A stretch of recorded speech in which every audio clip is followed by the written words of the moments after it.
Now another thing that I want to explain that is a slight problem with the air-fuel adjustment of the pilot jet right here. This is the only anomaly that I have found, and I cannot tell you what is what or which one is which, but on certain carburetors, okay, with the OCO, if you turn the jet all the way in, or the adjustment screw all the way in, that cuts off the air. Okay, so you want to back it out. You want to back it out until you get your highest idle, and then stop.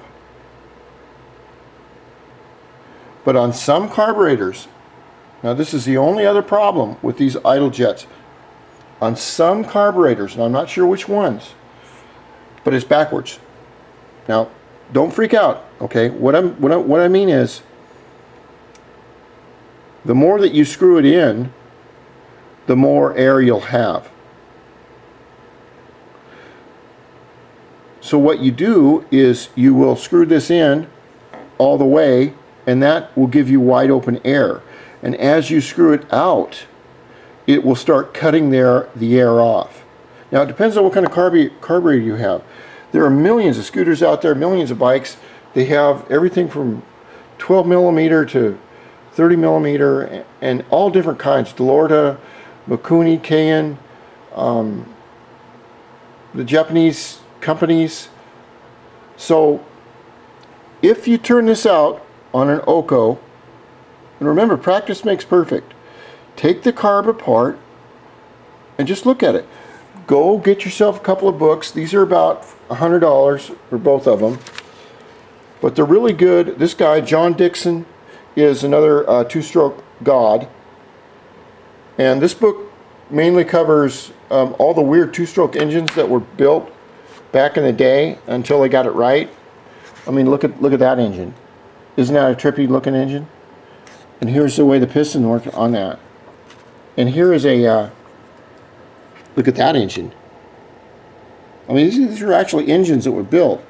This is before that they had reed valves, and they just didn't understand how the reed valve could really help, because two-strokes don't use regular valves. So whatever carburetor you have, take it apart,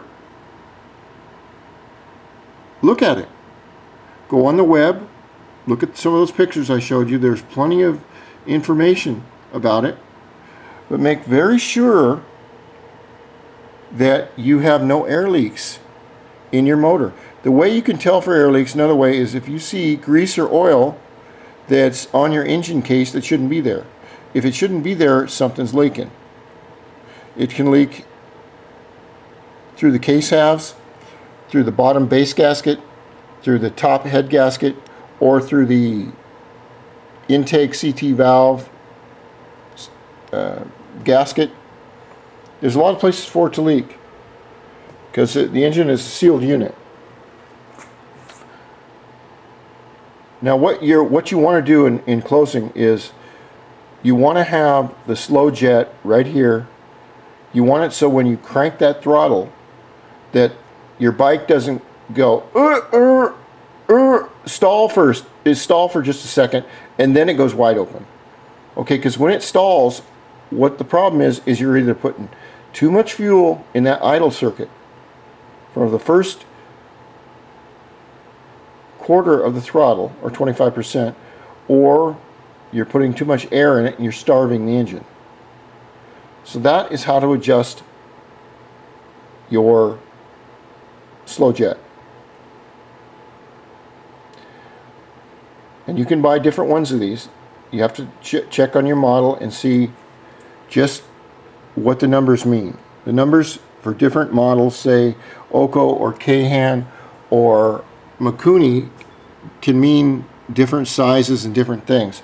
Each manufacturer has their own way of doing that. But what you do is you find the largest